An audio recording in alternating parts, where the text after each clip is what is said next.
उम्मीद है कि पीएम उदय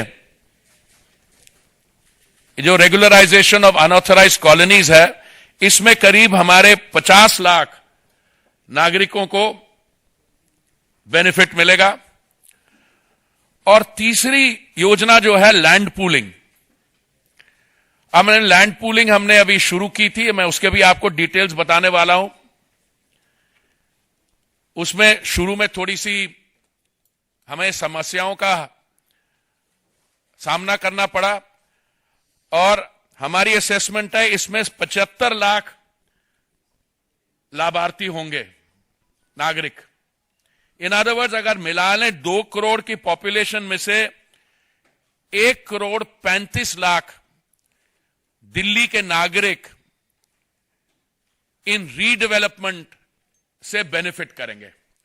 अब मैं आपको मैंने आपको ब्रॉड आउटलाइन दी, अब मैं थोड़ी डिटेल में आपको इन चीजों के बारे बाकी फिगर्स बताता हूं।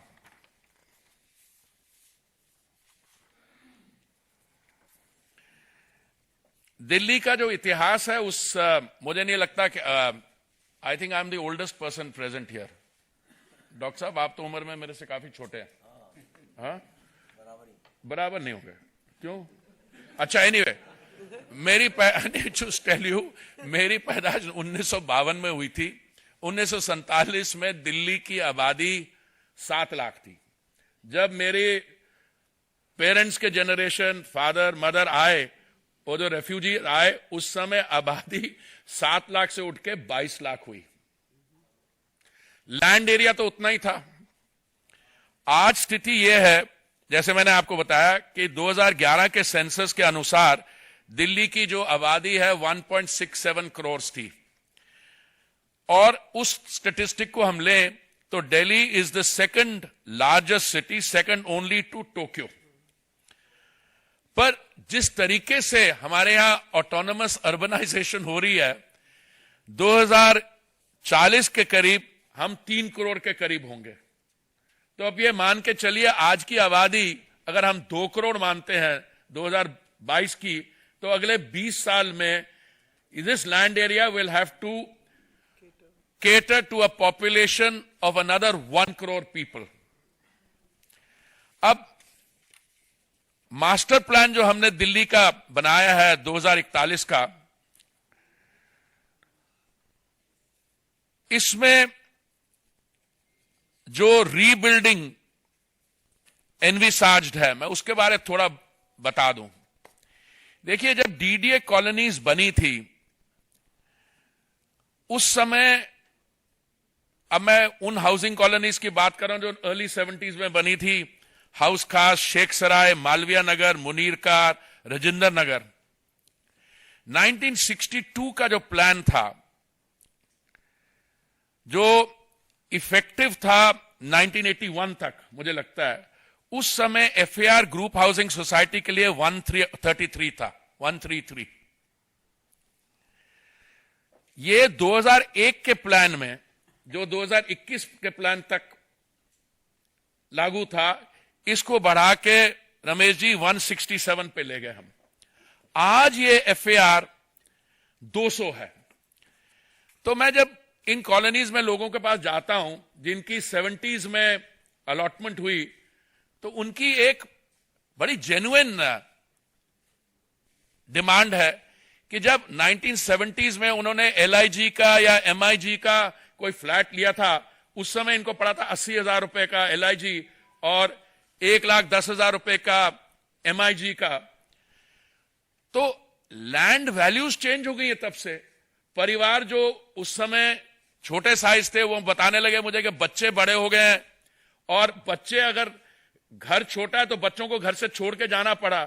तो हमने कहा कि आप एक चीज देखिए, ये तो हमने ऑलरेडी एंटिसिपेट किया हुआ था, इसलिए हमने इसकी redevelopment already we have provided for in the master plan.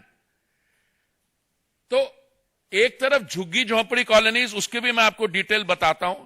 उसके बाद ये जो ग्रुप हाउसिंग और डीडीए कॉलोनीज की, इनकी रीडेवलपमेंट, और तीसरा लैंड पूलिंग। बट पहले मैं ये झुग्गी झोंपड़ी कॉलोनीज के बारे आपको कुछ डिटेल्स देना चाहता हूं। टोटल दिल्ली में हमने जो सर्वे किया था, इस समय 675 क्लस्टर्स हैं। इसमें से 376 क्लस्टर्स या 1,72,000 हाउसहोल्ड्स ये डीडीए और सेंट्रल गवर्नमेंट लैंड्स पे हैं। तो ये 376 क्लस्टर्स का जहां झुग्गी वहीं मकान बनाना केंद्रीय सरकार की जिम्मेवारी है। इसमें से हमने 2010 क्लस्टर्स पे ऑलरेडी काम कंप्लीट कर लिया है। लोगों से फॉर्म्स 210 से फॉर्म्स भरवा लिए हैं डिजिटल मोड में। और आपके माध्यम से मैं बाकियों को यह रिक्वेस्ट करूंगा, मान लीजिए इन 210 क्लस्टर्स में जो हमारे बहन भाई रहते हैं, किसी का अगर फॉर्म नहीं भरा हो तो यह आपके पास मौका है, आने वाले दिनों में एकदम अपना फॉर्म भरिए और अपना क्लेम दिखाइए। देखिए, पहले जब हम ये बात करते थे कि हम इन सिटू स्लम रिहेबिलिटेशन कर रहे हैं, ये हमारी प्रधानमंत्री आवास योजना का एक वर्टिकल है, तो लोग कहते थे ये कागजी बात है, ये बातें करने वाली बात है। पर हकीकत ये है कि 2015 में जब माननीय प्रधानमंत्री जी ने प्रधानमंत्री आवास योजना की शुरुआत की, सेंटर ने ये पॉलिसी सब जगह लागू की, पर दिल्ली सरकार ने इसको इंप्लीमेंट ही नहीं किया।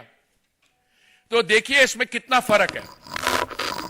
ओवरऑल देश भर में आप शहरी और ग्रामीण इलाकों को मिला दें तो टोटल 3 करोड़ आवास सैंक्शन हो गए हैं।